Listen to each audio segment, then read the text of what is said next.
question.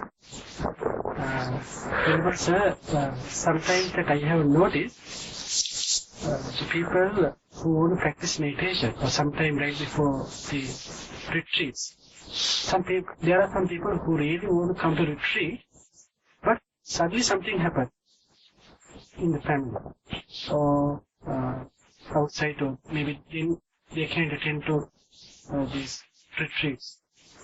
So what I feel, when they really want to practice meditation, sometimes obstacles come. Is there any reason? Is there anything that we should consider? I think the same question I remember asked from Venerable Ananda Maitreya, the one of the very oldest monk, live up to 104 years. And one person go and say, Bhante, whenever we are going to do good things, generosity, virtues and meditation, all the kind of thing, unforeseen obstacles comes and then we get distraction, or frictions comes. He say, and they say it is a Mara. Mara means the evil one, and coming and distracting. So he says it is to a certain extent that is there, your sensitivity become very increased, so therefore you feel kind of unforeseen thing. But the most interesting thing he told was, for the insight meditation there is no such a friction. After the generosity and the virtues and the concentration meditation, these things are working. But whenever the insight meditation, once you really get the meaning and understand the definition of insight meditation, there is no such a thing happen. And because the insight, the person who is practicing insight meditation try to understand the term meaning of the insight, he never consider anything as a negative. Anything has to react, anything has to be disappointed. That is the one definition for insight. You are bound to see things as they are. Even the obstacle happens, he says, yes, this is obstacle, but whenever the obstacle is not there, I will take the next chance. And he'll never get exhausted, ever try. So that is one part of one beauty of the insight meditation. Because in our life it is not single opportunity. We get 1,000 and 1,000 opportunities. First, second, third may be not happening as you wish. But if you are not giving up, one day you will get a better chance. And that is the time the time maturity happens. So therefore, how do you call this? Other aspects in Sri Lankan way says the lay people practice the teaching of the Buddha in 3 ways: the generosity, dana, virtues, sila, and bhavana. The full-time meditators and monks, it is called virtues, concentration meditation, and the insight meditation. So this person, the person who raised the question was the lay person. He says, sila, sama, dana, sila, bhavana. Whenever I am going to perform, there are some impediments coming. And yet another one I choose to talk with. Maybe you can observe, maybe something parallel to this question. I don't know how much the American mind will accept it, but I will present it to see how do you look into this problem. As I mentioned, the full-time meditation is in 3 layers. First thing is the restrainment of virtues. The second one is the restrainment of the concentration, and the third one is the restrainment regarding insight meditation, or you can say training of virtues, training of concentration, and training of wisdom. So whenever the virtues come into being, that means you are you become more and more responsible about your morality, moral responsibility. You try to see yourself mindfully. When and where you try to see mindful things mindfully, without criticizing you, without praising you, without criticizing others, without praising others, your value system little gets shaken. And therefore you are coming to yet another layer of equilibrium, where earlier you used to lose your anger and get the balance. and love others and get the balance. Now with the mindfulness, there is no such of a big opening for the anger, big opening for the desire. So therefore balance is becomes subtler. And there are some books says there are 4 characters are going to come. One thing is when you become mindful, you become irritable more than the others. Before your mindfulness age, once you become mindfulness, when you set in, irritability comes, fault-finding character appears in you. Dissatisfaction happens within. And you become pedantic. The main term meaning what I understood is, you become work to rule. Everything must be work to rule. Nothing must be go against life. So these 4, creating a friction with you and the society living close by. And you don't feel it because you think you are really concerned about mindfulness. Other people are not helping you and they are disturbing. I am trying to work this trip and the others are not supporting, like irritability happens. Anything by someone doing, earlier it is not a matter, but now it's like a irritation. Small things. And the fault finding, you find I can't do because you, like extrovert. The attribution goes to the extrovert. And the dissatisfaction happens. Because I am honestly trying to trot in path, but you see the disturbances, you see the friction, and therefore I can't do. And therefore you become pedantic. Like. So it's a good sign, the book says. The book is written by, I don't know whether you know Gurdjieff, the Russian person. It is Spensky is writing. He is reporting. And when I am reading, it was so inspiring because I can really feel it. Whenever you try to become virtuous, whenever you try to be mindful, you assume something. Once your assumption happens, the friction arises with the external world, not only with the psychologists, but the climate, the food, everything. So there you feel more and more friction, more and more crooked in the path, not the straight line. So it is not what is the world is doing, that is your mentality is changing. So there your friend has to say, try to be a just citizen, John. Don't try to assume. Being a meditator, telling that I am a virtuous person, telling that I am a person with concentration, telling that I am a person with the insight, you have to come back to the normal norms, and then problems are problems. Everywhere it is there.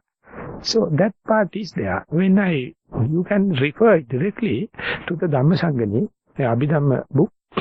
Dhammasangani commentary, it says, for a normal lay people, I use the term for the sansaric being, uninstructed in the meditation, religious, nothing, they are behind the pleasure-seeking game. They are maximizing the pleasure. For them, the main bondage is the desire. They want to see the best thing in the world. They want to hear the best music. They want to hear the best smell, best taste, best comfort, and kind of thing. So they are simple and bounded to the sansara, the desire. When and where the virtues and the mindfulness come, the desire replaced by the anger. Then onward, anger is the main bondage to the sansara. So there onward, you find the path is a lot of friction. So it has been recognized by the all acharyas, for the virtuous people, anger is the main hook, main bondage. So there, if you can understand, if you are understand this as something natural, whenever our mental configuration changes, our personality, our liking and disliking was a little changing. So whenever the desire going to take into the perverted form of anger, you become very smart, but quite easily irritable. Easily you get tensed. Easily you get dissatisfied. So for that, our friends, we have to each other understand that is how the evolution takes place. They are also, you may easily come out and say these all hindrances and distractions are external. But in reality that is not the case. It is your mental configuration is changing. You are more scrutiny. You are more irritable. You are more sensitive, so therefore you can't tolerate even the small mistake of others. Not only that, you are not sympathizing yourself also. Anything goes, you are so much of worry. Think, I have been vowed, I have been determined not to read, but even then it happened to me. So like you self-curses arises. So these are not mistakes. These are some natural symptoms. So if you are airing your views, talking with others, then you can just sympathize yourself and go. Otherwise, if you are going to brood within, you will understand more and more try to become virtuous, more and more my defilements are coming, hindrances are coming, distractions are coming like. So these are the things I can see, but otherwise, I don't know whether there is such a external element like Satan. Am I pronouncing the term Satan, or Mara? These kind of things, I think these are escapism. They are attributing to the outside, but instead if you see yourself, how the irritability increases. I will create a joke for you to understand. When we were in the university, we were not religious. Just youngsters. So we have 1 year, one month leave after one term. In Sri Lanka we have 3 terms.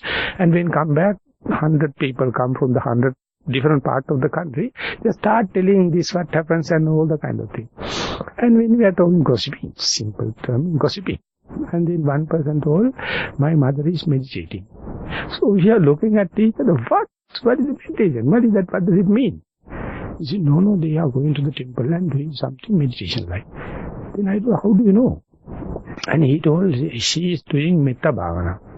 What do you mean metta bhavana? Is loving kindness. Then I told her, how do you know so much the detail?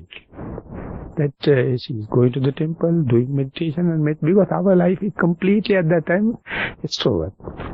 He told, our mother used to be a very nice lady. And whenever she start metta bhavana and telling metta bhavana, coming home, she becomes such a irritant character. Definitely we know they have done metta bhavana at the temple. That is why the household troubles. So much of assumptions, so much of conditioning happens. So we laugh it off, telling that these people are mad. Why they are going to meditate? Why should they go to meditate? Just simple, live like us. That is the impression we get it. But it has deep psychological meaning. Whenever you are going to assume the loving kindness or generosity or virtues, by simple mere assumption, your whole system is not changed. It has to adapt into the new ways. When you're adapting, they find different pressure-releasing valves. Earlier there were some that you have closed by the mindfulness, so it finds some valves here and there. Some of the other, it has to find the balance. So attribution to the outside. My whole virtuous spiritual path is destroyed, distracted by him. Due to this, due to that, then you feel happy. But mindfulness never allows you to play this kind of games. It says you are responsible. Everything started from here, everything ending with here. So therefore don't try to talk with these lullabies and attribution to the others. If someone is telling, you have to sympathize and tell. One day you will understand there is no such a external element other than your ignorance. I don't know, you are very happy with my answer. Can I ask a question? Yeah. Answer? I'm married to a man who meditates diligently every morning. With attention and sincerity. And he is so irritable, it's like living inside a washing machine. So I'm glad to hear you say that. But one reason I came down here is that I thought I could not stand being around him one more moment. Not just spiritual. So what do you do when you're living with someone who is in this very good state of meditation? So that is the term pedantic. I don't know what's the meaning of the pedantic. Work to rule kind of thing. I can't get the clear meaning in the dictionaries. You become pedantic. So that you have to understand this is how the evolution takes place. that book explains why it happens. Earlier he used to shout at you, do kind of thing. Now he become mindful, so he is closing these doors now. The emotions are not letting go with the normal doors. Once he closed, but the emotions are coming because that machine has not stopped. So it is finding ways, other ways to balance it, other pressure releasing points, and then external people clearly can understand, but he can't. He think he is doing very virtuous and religious thing. But I mean that in the children, when they changing from the milk to the hard food, the diarrhea starts. You know? He has that. That is the way. That is why my mother, she has raised 11 children and so much of grandchildren I have been so acquainted with. This is whenever the child is changing from the milk, the liquid food to the solid food, a lot of metabolic symptoms arises. And that is not due to any mistake or germs. The system is adjusting from liquid to the semi-hard food, semi-cooked food, and then to the hard food and to the germs, and slowly it has to come. So accordingly the symptoms are coming. So therefore you must not accelerate anything. You must let the early part to happen in a very smooth and how do you call that, in a synchronized manner. Otherwise you must have friends, and they will directly tell you are something different and what is happening like. Otherwise you yourself never see it. Because your mind is with the blinkers now. You think I am a virtuous person, I am trying my best to become enlightened quickly, but my wife is not allowing me, my husband is not allowing me, so the arrogance comes. So you have to sympathize it. Yesterday, when you were speaking, it occurred to me that what I needed to do was to work on my tendency to like or dislike what he is doing, and just try to keep my mind level. And I think what I hear you saying is you will grow out of it. And that tyranny is a good person. Yeah, usually with him or you, there is no such anything he wanted to irritate you. There is no intention as such. But the thing happen is becoming ultimate irritation. And suffering happen. But that particular person will feel very sorry if he is really understanding. But now he is not in a position. He has to take time. And later he will understand while I am developing, while I am evolving, there may be a lot of bad emitting of the bad vibrations. Things happen. Everywhere it is the case. Everywhere it is the case. So whenever a meditator, we'll say normal person becomes virtuous, generous and doing meditation, everyone has to take care about just like a newly born baby. A lot of changes are taking place. So if he is doing by he or himself, herself alone, a lot of frictions. The path is very difficult. So others has to embrace it. Until this is nothing wrong with you, this is what it happened. So slowly you have to get up.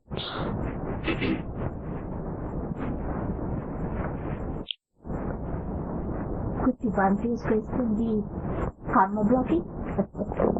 Possible, but you must, as far as you attribute to the karma or Satan or Mara, your moral goes down. You see, never mind if the karma comes, and if the karma comes, there's one golden rule. We see whether it is a climatic problem or whether other person really hurting me. You can't see such a thing. If it is so, you say, okay, yes, karma. So due to the karma, what happened? You have done the wrong thing. And now it is coming back the result. And now your best of you is not to create new karma while this is giving off. That means keep the indifference as much as possible. Otherwise, what happens is you get caught up in this perpetual, the creating new karma when this is going off. Or that means say you have been instrumented to create a difficulty for me by a karma. And if I am going to hate you as a person, whatever means I am accumulating new karma. So you have to sympathize that particular person. He has been used as an instrument for the karma, but you have no personal grudge against me. If I am not looking at the problem in the wide angle, we can't see it. So therefore, the Burmese masters, when they say is, if you feel it is karma, your best thing is not to create new karma, not to commit new karma when this is going. So that means you must not go fishing in the troubled water. Get aside and let this karma to come full-fledged and go away. That means the end of it. Otherwise, you are creating new one. So for that you have to have, full understanding, full preparation and full experience of the last half-boiled experiences. Then only one day you will understand. You behave like, even though you see, you behave like a blind person. Even you hear, you behave like a dumb. Even you can talk, deaf person. Even if you can talk, behave like a dumb person, and you know this is something already programmed. Let the drama finish. Don't commit yourself. It is hard. It is hard. You have to be completely impersonal and see this cause and effect relationship. No people, no intentions. This is chain actions are going to place.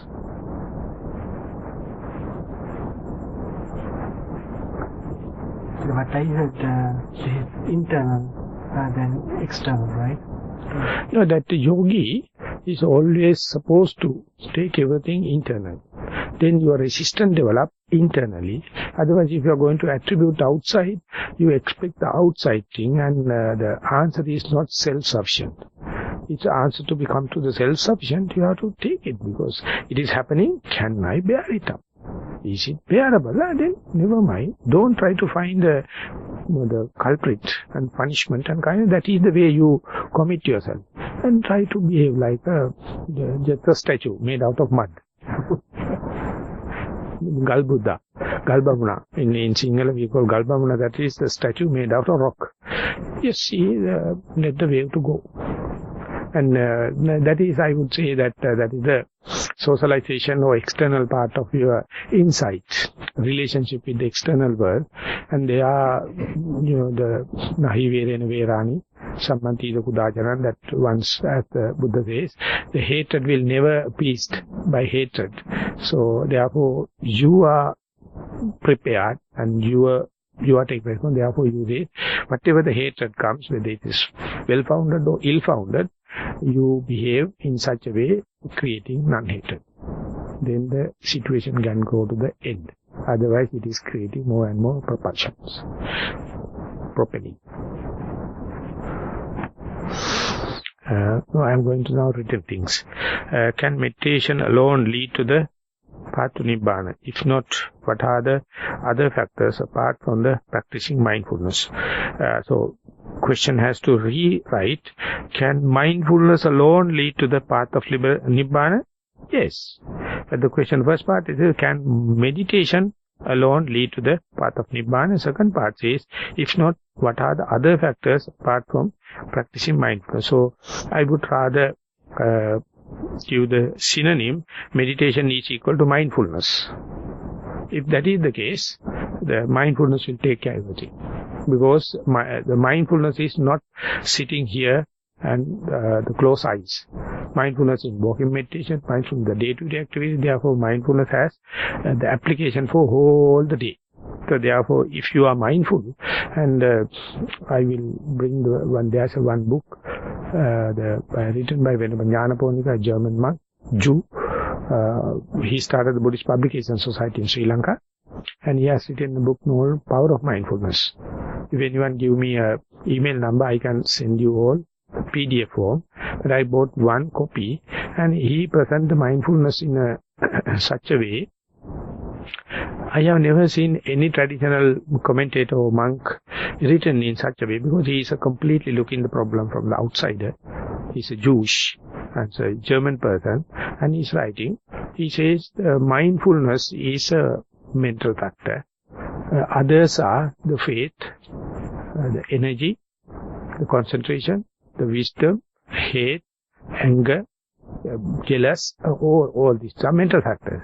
But along this list, he says the contemporary authors or contemporary workers never give any kind of a prominence to the mindfulness. Rather, they will say religious life is more dependent on the faith.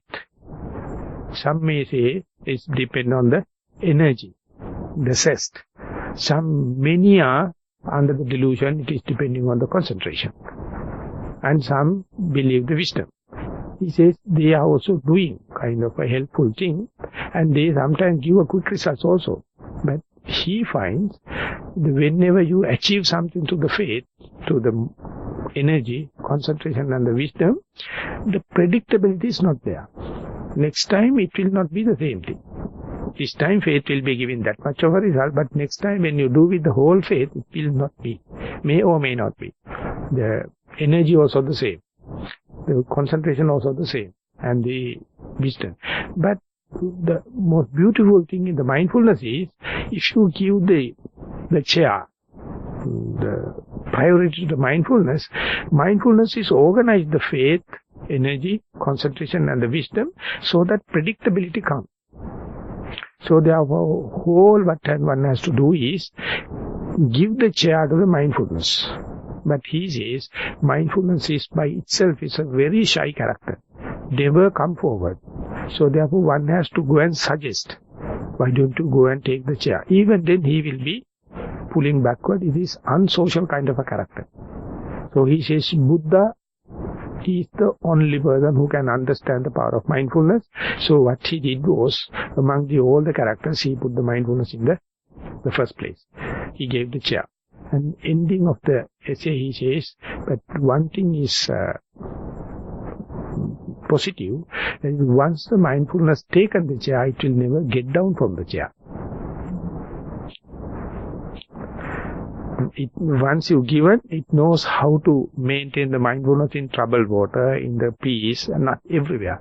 So it adjusts the faith, energy, concentration and wisdom according to the correct proportion and take care about its arrowhead formation. So these 5 fingers are being depicted by 5 faculties. If this is the wisdom, this is the faith.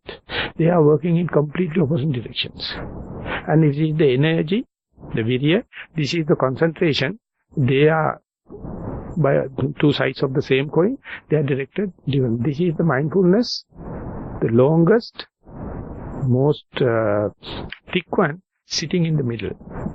But still you can see the beginning of the yoga is, when the wisdom is working, it is pulling this way. Faith is pulling this way. Energy is pulling this way. Concentration is pulling this way. One day everything has to be like that. That is the point we call everything is synchronized and you are no more there. As far as this is there, you are there. You have to manipulate it. One day it is called samarasa in Pali. When that happens, you find enormous power, enormous wisdom. Everything happens in the harmonized way. So at the beginning you develop them in the individual ways. But the day it becomes everything, man, male, female, good, bad, everything appear like equal. There is no choice necessary. When the things become equal, choice is the matter we are now taking as a motivation. Without the choice, we have no motivation. Therefore, we have to give a choice. But when these faculties become one-pointed or directed to one particular purpose, everything appear equal, frictionless. The power line become very straight. Communication start. But the only thing is, I don't know whether you will happy or not. When these things 5 come together, you are no more. The self is no more. Ego is no more. Things are happening. So therefore, when that happens, meditation is something happening. As far as widespread, you are doing meditate. You meditate. That means you are not mature enough. But that is the only way to get the momentum. Ultimately, you understand how to harmonize. And when that happens, you letting go. Everything happens in the smooth way. They are not necessary to have a manipulator. Not necessary to have a person to steer. So up to that is the difference between the 5 faculties becoming 5 energies. At that moment onward, the meditation is something happening. Till that you have to facilitate it. Give the necessary conditions. So the first page, 1.5 pages of this power of mindfulness, very dramatically he presents it. And the balance says how to achieve it, what are the other definitions in the traditional way. So once the mindfulness taken the helm, when the mindfulness come to the chair, it is very surveillant, and it says, the Buddha give the example, the charioteer holding the reins of the horses in the horse cart, and it knows how to balance it, how to harmonize energy to the cart to pull. So the charioteer is the mindfulness. So therefore this question, if he is raising, can mindfulness alone lead the path to Nibbana? So me, yes. That is what I became a monk. That is why I taking my whole time for the mindfulness till I am a beginner. And then, if not, what are the other factors apart from the practicing mindfulness? That yesterday he raised the question, what is the place of virtues? What is the place of faith? What is the place of energy? What is the place of concentration, wisdom in our path? I mean, they are there. We have in the unbalanced proportion. Mindfulness is only taking the proper proportion. Until that, mindfulness never arrive at a decision. When the proportion comes, decision is not necessary. Things are happening. So mindfulness is very, it's a harmonizer. It's balancing among the already available good qualities.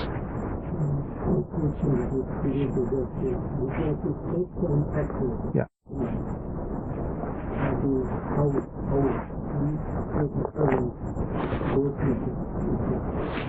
So in the 37 factors, all first 4 is mindfulness. Sata Satipatthana. He says in the Anapanasati Sutta, categorically Buddha says, if someone master the Anapanasati, Anapanasati means mindfulness on the in-breath and out-breath, he gets the shortcut directly to the 7 factors of enlightenment. He says if someone is mastering Anapanasati, he fulfills the 4 foundation of mindfulness. And 4 foundation mindfulness is cascading to the 7 factors of enlightenment and directly to the Nibbana. So there are a lot of connections, cross connections.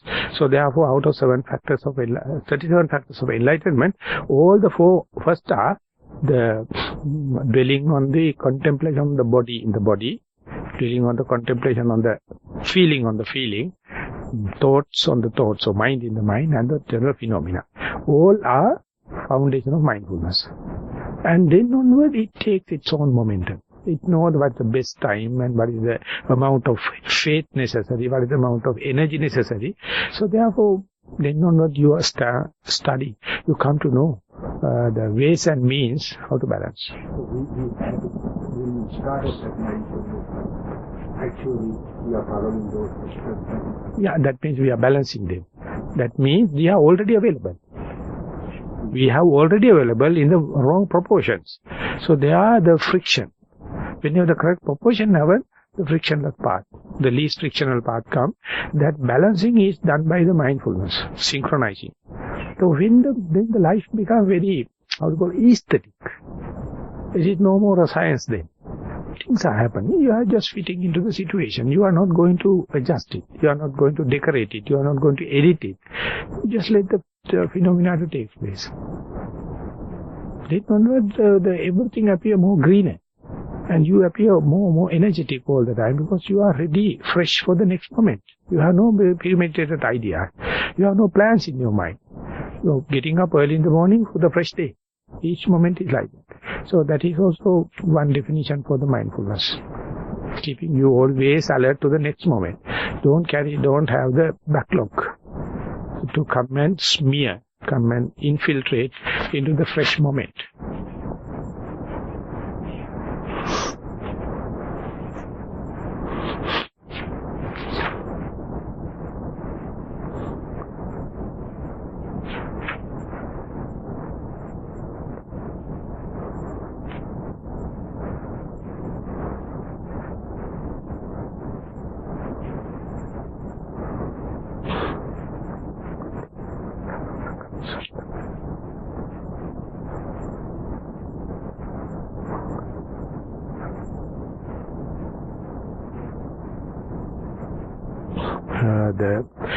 The reference to the concentration. The sutta says there are 4 kinds of strivings.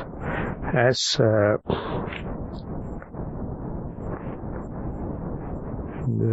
development of concentration, what are the 4 kind of strivings? That is the energy aspect. This also, when you read the Sutta, that 37 factors of enlightenment, once the mindfulness mobilized and the mindfulness activated, the next you have to go for the 4 strivings. That means you have to strive, you have to make effort not to allow unarisen defilements to arise in the mind. And you must take effort to get rid of already arisen defilements in the mind. The third one is, then you must try to get the already unarisen wholesome thoughts to come in. And the 4th one is to develop or cultivate the wholesome mental factors to grow. These are the 4 kinds of strivings. This is talking about 4 kinds of, these are the 4 kinds of striving. And they are very beautifully, it indicates the whole, our endeavor. Our meditative life is first and foremost thing not to do wrong things. Sabba bhavasa karana. Or otherwise, as the Socrates put, first do no harm. Rather than doing merits. Rather than doing good things. Whenever you know the art of not doing harm, whatever you do is merit. So in our religious life, we are being taught to do good things. So the correct emphasis to not to do wrong things, Sabba Bhava Sakarana, is not well emphasized. So therefore religion and the Dhamma is sometimes contradicted.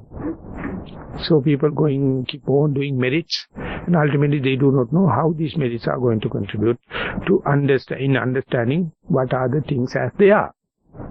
Of course, that it's been explained, telling it good merit give the better life in the future and good conditions, and you will get it. But whatever, maybe you have to start it. The good starting point is you have to make a determination. My culture, my advancement, my humanness, or my loving kindness, well-being, everything is first do no harm. It's not to do, be diligent, not to do what you should not do. So then the world is beautiful, world is okay, everyone is taking his or her responsibility.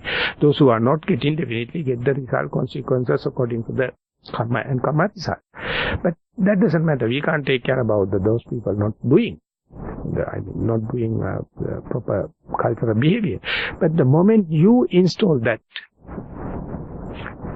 first and foremost thing I have to take care is not to do harmful things, not to do evil things. And then second, then only you can understand how to get rid of already available evil thing from the mind. So, energy is like a parapet wall in a big city, not allowing the enemies to come, and you fix the security. And mindfulness is coming behind, and it checks internally whether there are spies are there inside the city, citadel. So first you install mindfulness and see, knowingly or unknowingly, try to be smart, try to do this and that. You interfere other psychologies. You try to do good things or bad things, you are interfering other psychologies without getting the consent of the second person. So ultimately it can be a crime. You don't know. You do it telling that it is my son, it is my children, my country, my patient, my disciple life. But throughout the canon, you see, Buddha has not given any political power for any person to exert or execute only another person. Completely open issue. Even after the demise of the Buddha, he never appointed the person to represent the Buddha. He said to keep the Dhamma as the teacher. Whenever you attribute it to someone with unqualified person, you can understand what is happening in the other organized religions. They are not qualified, they get a lot of political power, always misuse. So therefore, first and foremost, as far as the striving is concerned, you must try to get rid of what is bad, what is the defilements in the mind entering into. New entering is the first and foremost culture in the, or civilization in the human mind. And then once that is finished, you can check whether there are already arisen elements inside that you can easily get rid of. That is by noting, by putting the flashlight, they can't live. They can't live. For example, if you take the germicide or bacterial side, or what to call that, antibacterial, antibiotics, the best antibiotics in the world is the sunlight. Anything you expose to the sun, not a single bacteria can live, only the saprophytic will remain. Exposure to the sun is the best. So likewise for our kilesas, if you consider them as germs, exposure to the mindfulness is the best they can live. Don't try to hide it. Don't try to put the mask. See the good as good, bad as bad. Then they can't try. They're just like letting the window open and the sunlight to come. Then it will take care about the disinfection. So whenever the mindfulness comes, it takes care about the territory. But the energy, it's like a parapet pole guarding it. And then you can do anything. That means you slowly become qualified. And you can help others because you are qualified now.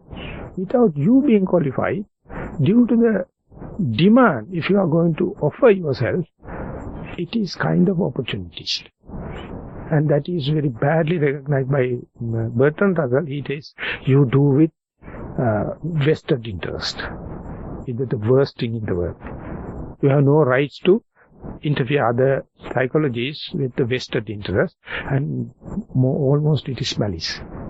So therefore the Burmese master, in his speech, he says, the Buddha is telling us, mind your own business, qualify yourself, and then help others. Without being qualified, out of compassion and you are going to do, what you can do is messing up what is available. So therefore, if you really feel, if you really have the compassion, qualified yourself by not doing harmful thing, getting rid of what is harmful already available, then you see the whole picture, and then you can do whatever you like. And in 1 minute, and in Sinhala, I can crack a joke there. You know that Venerable Piyadasi has written a book, Sitivilisiya. And he says, Panditayo samajeta mehe karati, atipandityo samaje ehe mehe karati. That means that the full qualified people, they know the pros and cons, they do appropriate thing. But those who are assuming, already messing up what is available. That means due to the half mature knowledge. So before we are taking any assignment or any invitation, we have to understand, if it is a request or invitation, of course you can talk the terms and conditions. Otherwise you have to understand, am I qualified? If I am not qualified, going and doing means I am going to take the opportunity. Ultimately, definitely it is bad for both the sides. Practical problem for me. How do I know? This is right, this is wrong. Lower, underestimate you as much as possible. No harm. That is my teacher told. Underestimate as much as possible, even the spiritual gain. Even you, if you know how to do karate, if you know how to shoot and all the kind of thing, by waiting, no harm happens. Jumping happened because of kind of the urge. Kind of a stirring, that is the real definition of kilesas. That's the meaning of the kilesa means the defilement. Because the defilement, you are in unrest. You feel to do something. It's a germ. It is contagious. It is spreading. If you are well cultured, what you can do is, you can see, even you can behave like a blind. You can hear, but you can behave like the deaf person. That is the highest. That is the highest in the culturing, highest in the training. For that only at the beginning we say mindfulness is starting with the choiceless awareness. You be aware without the choice. And psychiatrists, they put evenly suspended attention.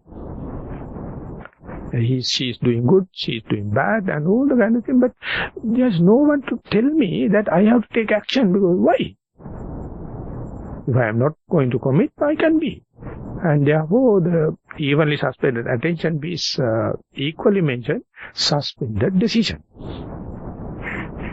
That is what we can't do it. That is why our incompletedness. We are incomplete, therefore we feel like doing something. Whenever such urge happens, to understand from what source it comes. Definitely it is come from the ego. It is coming from the self-centered this thing. And the other person can see. When the politician come and say this and I will give this and that, you know why they are talking? Just to get your vote. After getting a vote, what they do? I don't know politics here, but we know politics in Sri Lanka. They are talking with so much of heart, telling that the culture, the cultural value, the future, everything they are talking about. Till they get the vote. Once they get it, bye-bye. They go to the club and they entertain as they like. So exactly the same thing we are doing. If we are not observant about ourselves, whenever we are assuming and going to help others, that is out of our egoistic idea. But the other part I have to tell you, if someone asking for help, you have no right to deny. Culturally, or civilization, right? You have to do as much as possible, because it is after invitation. If you can possible, do it. It is out of humanistic.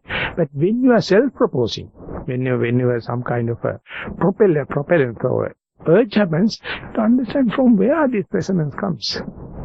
The Buddha says definitely from the egocentric source. Looking at it, it's a marvelous discovery. It's such a, how to call it, there's no such thing to compare it with. If you can understand why we become so agitated, to turmoil, to do urge to do something, because of incompletedness. Internally we have not completed, that is why. Mindfulness says that incompletedness is, we can accept as it is.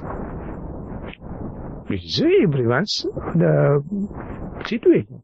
So don't try to get urged by these kilesas. Of course, this is being I am a forest monk, I can talk highly. Because I am not running a family, I don't have children, I have no commitments, I can talk. And lucky enough, I have no idea to get married. so therefore, I am smart. But I am just telling the way I am looking at it, and you are really in the burning situation. Start with the small scale, little by little. Apply it. More and more you apply, you get then and there results. It is not Nibbana. You take the frictionless part, least frictional part. And that happens, it is a direct communication with the Dhamma, direct communication with the Buddha, or whoever is enlightened.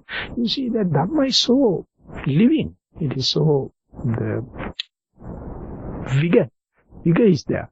So if you are going to hide it with your ego, or kind of a smartness, then you have to understand, you have to take the responsibility.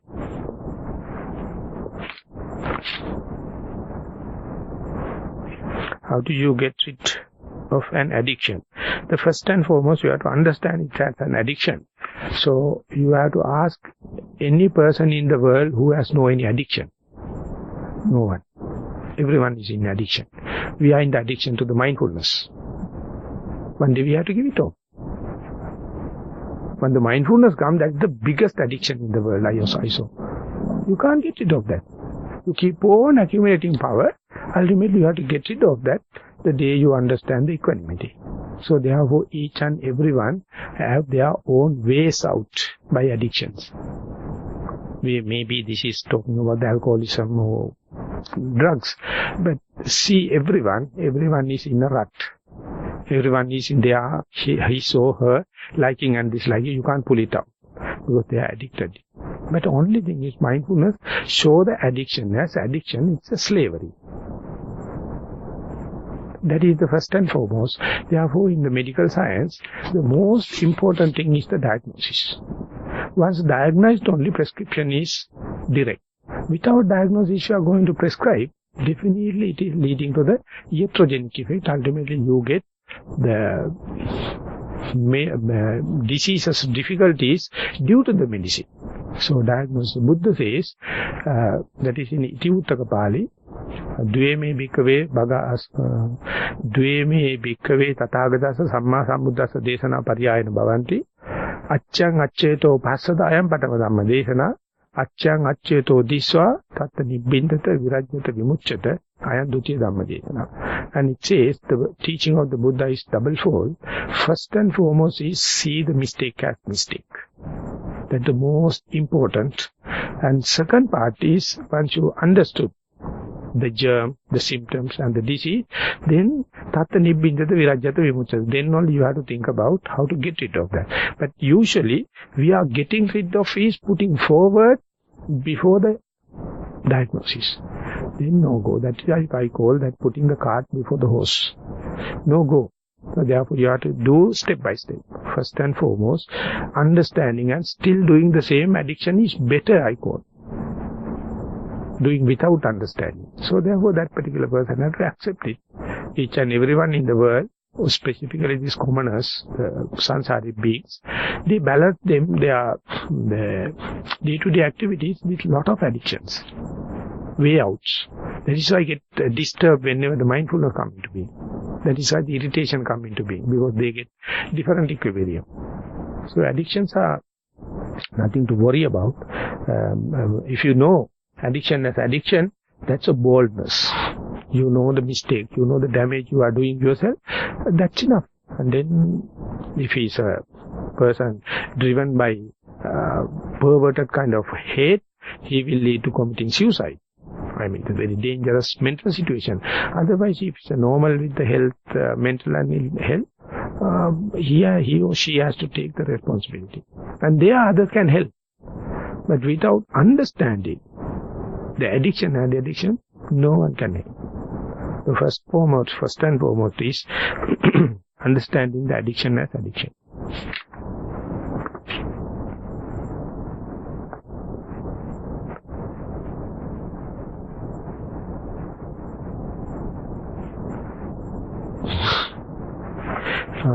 Related to the meditation, it says, you said that to do vipassana, one should first establish vipassana samadhi.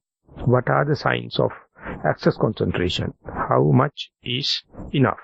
So I leave the second part, how much is enough? What are the signs? Access concentration. Please let me explain.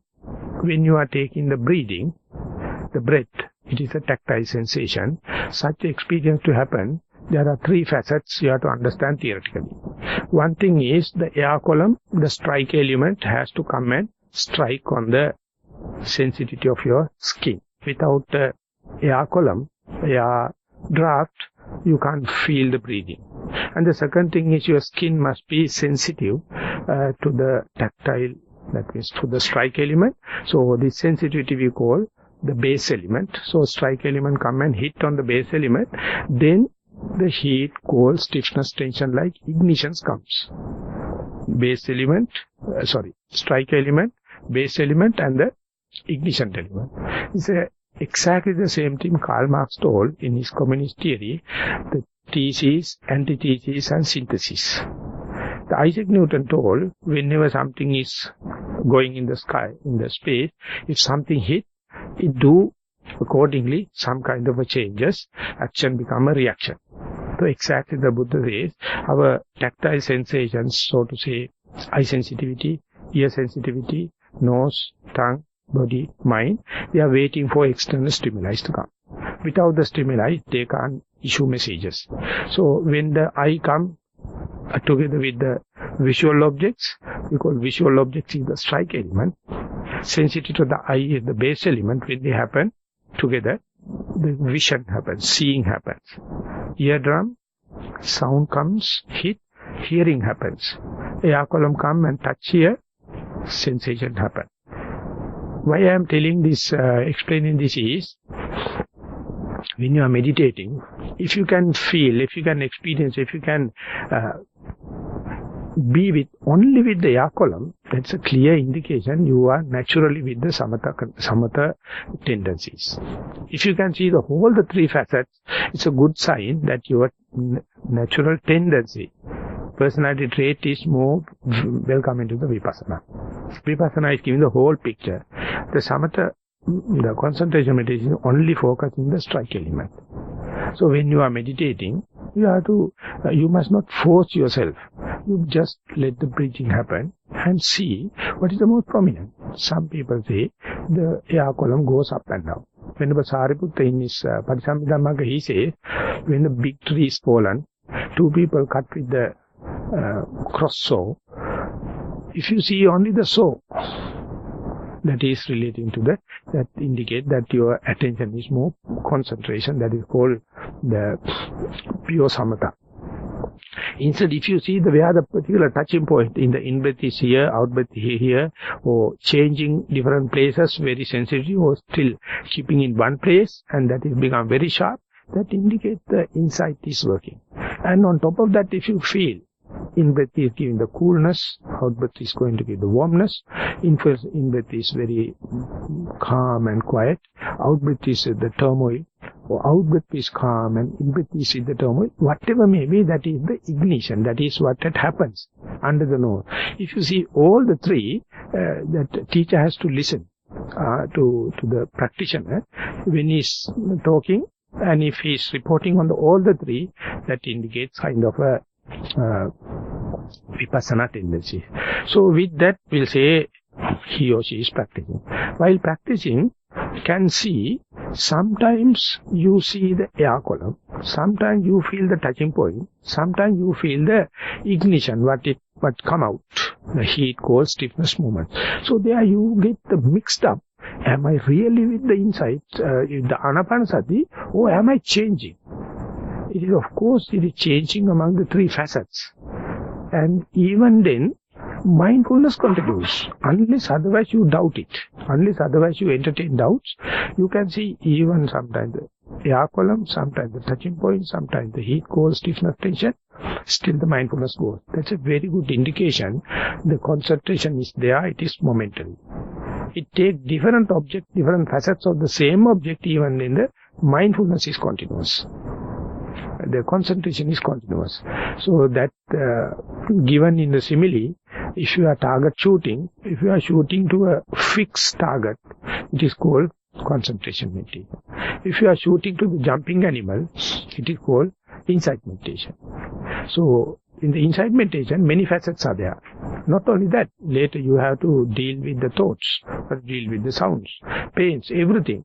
Whatever it happens, if the continuum of the mindfulness is there, that means the continuum of the concentration is there. That concentration is called momentary concentration. It is then and there coincidence happens. So if that is happening, you are the very first person to know, even the objects are changing, your consistency is there. For example, when you are walking, of course the place also changing. Right, left, left. When you are in the day-to-day, fully challenged.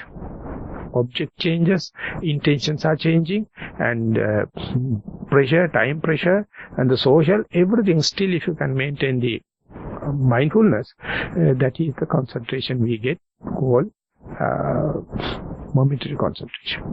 So next question is how much momentary concentration you have to develop. Momentary concentration have three ways. It is much deeper in sitting, medium in walking, and very thin in the day-to-day. So recently I read one magazine. I thought it is a transformation of consciousness. It says Enlightenment Next is the magazine. And it says there are two kind of a development in the horizontal and vertical development. Sometimes you take one object and go deep, plunging into the same and experience the very deep thing. Sometimes you apply under the different conditions. That the breadth, the width, the depth and the breadth. So these two indicate whether it is fitting and whether it has really application to your day-to-day life. But the question is much technical, how much you should know how much you should have this access concentration. Once the access concentration started, once this adventurous way of finding the shooting to the each and every animal happened, you feel like shooting. You can't do away with that. So they are not necessarily have the the status of concentration. It is ever in the catching the momentum. So ultimately, it will take its own turn. The yogi, the particular practitioner, has nothing to change the gear from this to that. It is taken by itself. So therefore, first thing is to be aware of take care about the mindfulness, and it will take care. It will take care of the balance.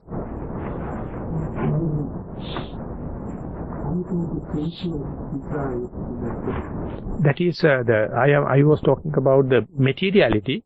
When you come to the feelings, when you come to the Chittanupassana, one's mind becomes very mind falls calm and quiet on the object materiality. The materiality going to become very subtle, and our consciousness go to very deep layers, and it knows how to take the balance without the materiality and go to the kind of consciousness free from materiality, free from five senses. It is like when the aeroplane is running along the runway, after a certain extent, certain speed, it becomes airborne. No more it is taking the support of the soil. It becomes airborne. When this airborne happens, the pilot is asking the support of every passenger and every cabin crew, because that is the most critical point. So likewise, that is higher speed. You are at the end of the runway, you can't stop it. So likewise, when the materiality becomes very subtle and the mindfulness is full-fledged, it slowly becomes airborne. It becomes raised into another dimension. It is yet another layer of consciousness. The Westerners call it, you are going to the inner silence, inner peace. Or sometimes they say you are going to the whole body experience. It is not related to the eye, ear, nose, like ultimately you feel the contented.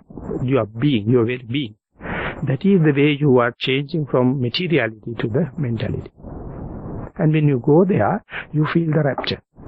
You feel the gladness. Because it's just like you become airborne. And when that happens, a desire can happen. If you are not well instructed. So the Buddha says, this is not you, this is not yours, this is not your soul, this is due to the cause and effect relationship. Don't identify, recognize with this pleasure. Don't recognize with this happiness. So consider them. That is how you are slowly training into the emotions. And it is catching the momentum. Ultimately going and hit with the feelings and the perceptions. When the mental level meditation go up to that level, it's a completely mind-made. Early part only you can get the reference point or the verifiability with the materiality. When it goes up to that, everything is mental. For that you have to be a very sound in physics, physical health and the mental health. Otherwise it is violating everything. That is why at the material level, Kayanupassana level, you must take care about the virtues, you must take care about the mental situations. There everything will be challenged. Then only you will taken up to the mentality. When the mentality happens, it is generally we can say something happening, not something doing. There only you go to the emotions and perceptions and mental volition and fabrications and projections, all the kind of things slowly going to happen. They are also happening in a piecemeal basis. You go there and come back. Again, you can go a little deep and come back. Like when you go there, as and when it happens, you try to get the mean advantage of it.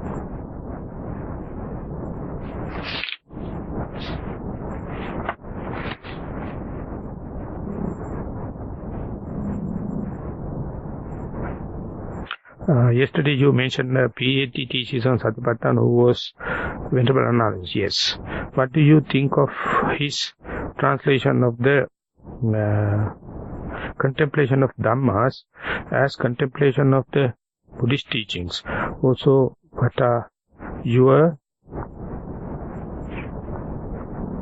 What are you?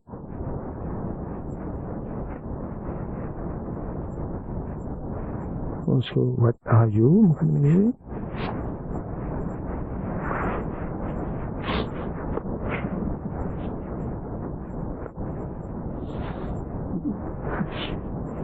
අහුවෙනවා මේ කියපු ලියුප එකන අහුවෙනවා දැන් ටක් ගන්න.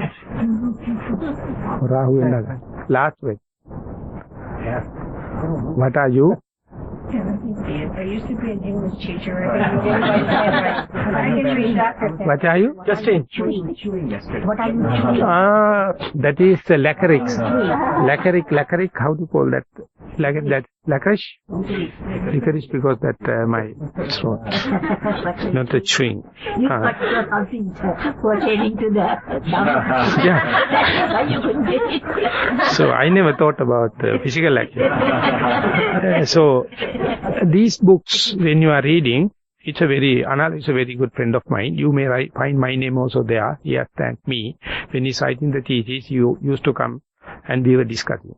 When these things happens, my outlook is, if you are skillful, if you are really launching your journey for the Kayanupassana, balance is not much important. So, whenever the Satipatthana happens, most important thing is the launching rocket. Balance, when you go to the Vedananupassana, Chittanupassana, Dhammanupassana, very intricate formulas are there, complications are there, but it is just brainstorming. They are hair-splitting kind of argument. The most important thing is how to embark, how to start this Kayanupassana, how to start mindfulness. And therefore, maybe we were arguing, and I also changed some of his this thing and doing. But anyway, it is a comprehensive kind of a translation, Satipatthana by Venerable Analayo, and Dhammanupassana. He is putting his own views, but it can't make much of a damage, even if he is doing something wrong, because the most important thing is the beginning part. So last time when I come to the America, I purposely went to the Houston and went to the NASA, because my teacher is always talking about sending the rockets. He says, when you take the whole journey to the moon, it is so much of mileage.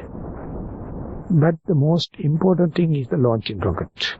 It burns 89% of the fuel just to raise the rocket 6 miles. So when I go there, I ask this question, the person is working in NASA, he gave me the whole papers.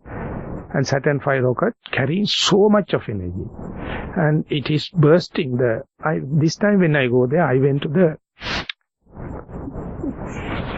telescope, it is hanging in there. Hubble. And there they give the 3D film. And there they show the launching rocket, because you can go there only by the camera. And says when it is bursting, it is pushing the flames up to 300 meters. And the whole, this thing is being warmed. And once that is whole energy, not 89% to 90% burn, it is just raising 6 miles and just going to the orbit, and then it got perpendicular, and then turn, and then rotate along the orbit. And the teacher says, this is how our meditative life. The launching rocket is burning so much of energy. If it is aligned, if it is happened properly, the balance is not much important. When it go to the orbit, it is just a matter of burning a rocket, because no friction, no gravity, it is rotating, only you have to get it 6 miles per minute, the speed, and then it is rotating. And from here to the moon, no friction, it is just directing there and just give a push. It's going there. So many people are very highly worried about the last phase. The last part, because it's very intricate, unknown area, no gravity, how to do. But this indicates the balance, the last part is automatically happening. You have to take care about the launching rocket. So this is the real evolution, the real change in our life. How we start from this, the day-to-day breadwinning life to the spirituality. when that happens, you're going to bound to meet good spiritual people, good Dhamma, and ultimately momentum comes. When that happens, Dhammanupassana level is not much. I am not saying it is, I am not underestimating. It is very important. But the Dhamma will take care. The mindfulness will take care. So therefore, I thank Analeo, because he has done a basic parts. He tried to give a lot of information about Anapanasati and leading to the Dhammanupassana level. Are we making up our minds? If we can stay free of thoughts, what next? I felt like we are making our whole mind thing. Is it? I feel like I am stuck somewhere or I am on the wrong track. So this question came when I got to Toronto. Just before coming here, one night before I went there, I just gave the benefits of mindfulness. And they are the one student, but the only thing is I can't understand their accent. The American accent, when talking, very difficult for me to understand. But he told, if my idea is to keep the mind free of thoughts, if it is so, should we go through this, all the kind of formulas and meditation methods, sitting, walking, and all the kind of thing. And isn't it the final aim to keep the mind free of thoughts? So my answer was, the meditation you can define as purification of the mind or cultivation of the mind. But when you are starting, you have to start with the materiality.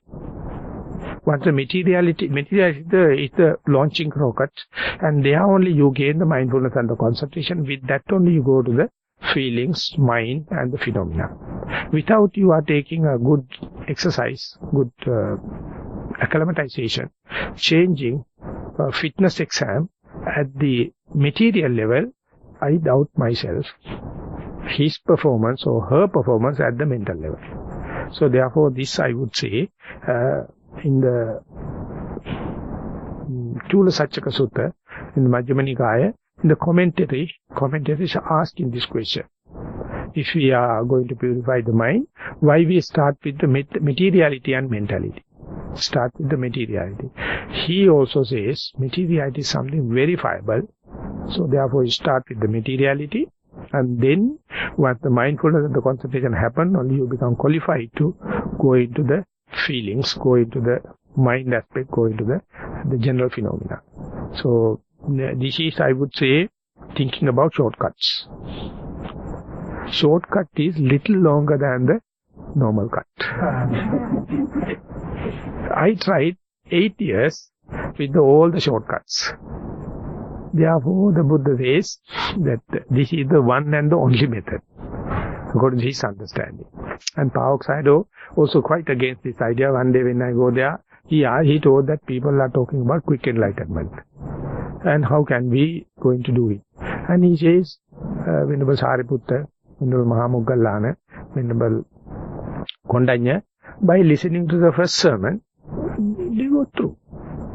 So we know the sutta. That means the Dhammacakkappavattana Sutta and the Maha Moggallana's Ye Dhamma Hetu Pabhava, Bahiya's this thing.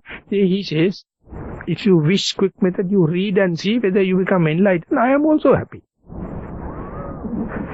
But if it is not there, don't give up. There is a gradual method. That's a foolproof system. That appear like long, but no trap holes, no pit holes. So therefore, each and everyone at the beginning think it is a shortcut and the satori and the quick enlightenment. But after fighting with the shortcuts, it is basically due to the result-oriented mentality. Our condition is always result-oriented.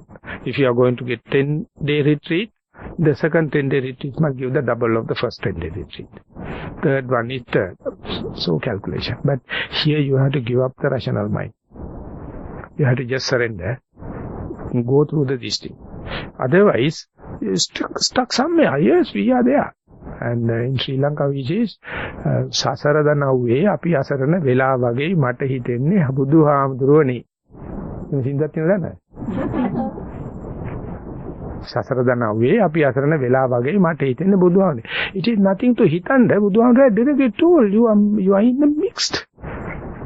You are topsy-turvy, you are mad. So nothing to assume that we are something wrong. Yes, something wrong, but Buddha has given the gradual method. So, but no one can influence the other. If someone wishing and willing to go for the shortcut, many thousands are there. But for my understanding, shortcuts are little longer than the normal cut. So ultimately you fall back to the normal cut and then the gradual process happens.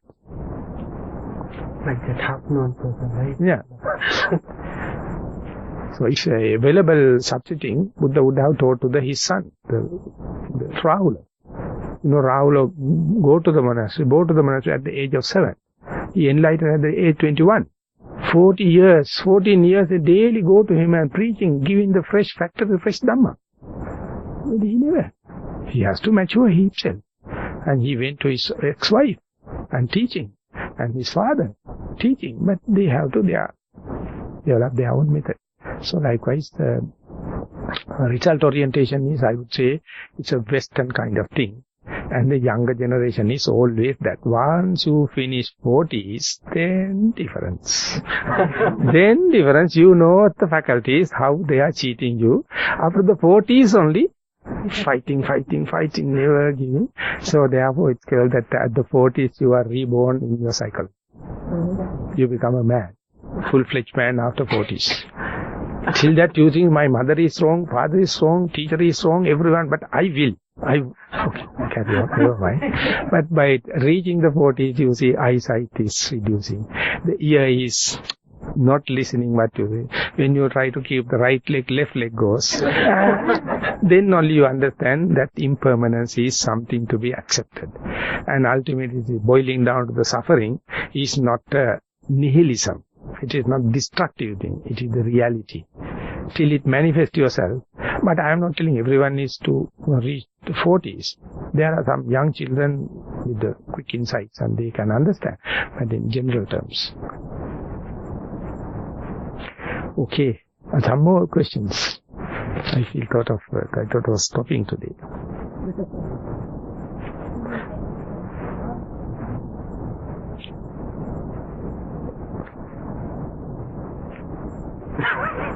Explain divine. How old you are?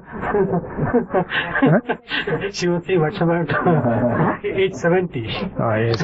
I mean, you have to calculate it. You had asked me this. Yeah. It is, She should know by now. Yeah. She should know by now, right? Deepak Chopra, he says, he has mentioned, knowing this, they have selected volunteers from the 55 to 60.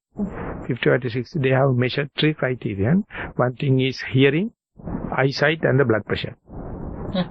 And they say that those who are taken transcendental meditation and those who have not taken transcendental meditation. This is the two experiments. And he says those who have not taken transcendental, after 55, you become older, your speed becomes 6 times after 55. I don't know whether I am putting in the correct way.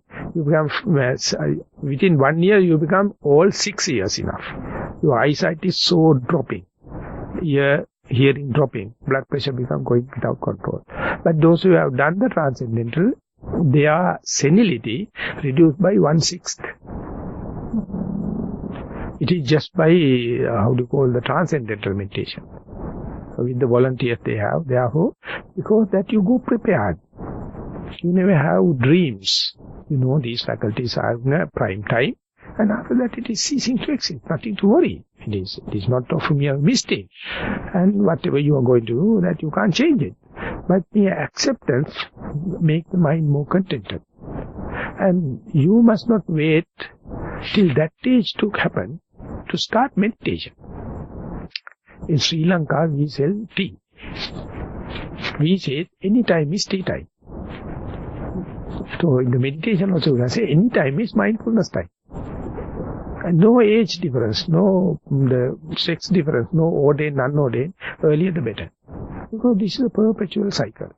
So therefore, much you earlier start, your depreciation, this kind of thing will be restrained to a certain extent because you are not contributing with the emotions, the frustration, and all the kind of things. Therefore, still they are reducing, but to the normal extent. But if you are emotionally get involved and frustrating and disappointment happens, they multiply by 6 times.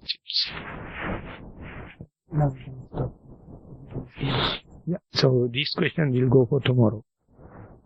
I have to preserve my throat.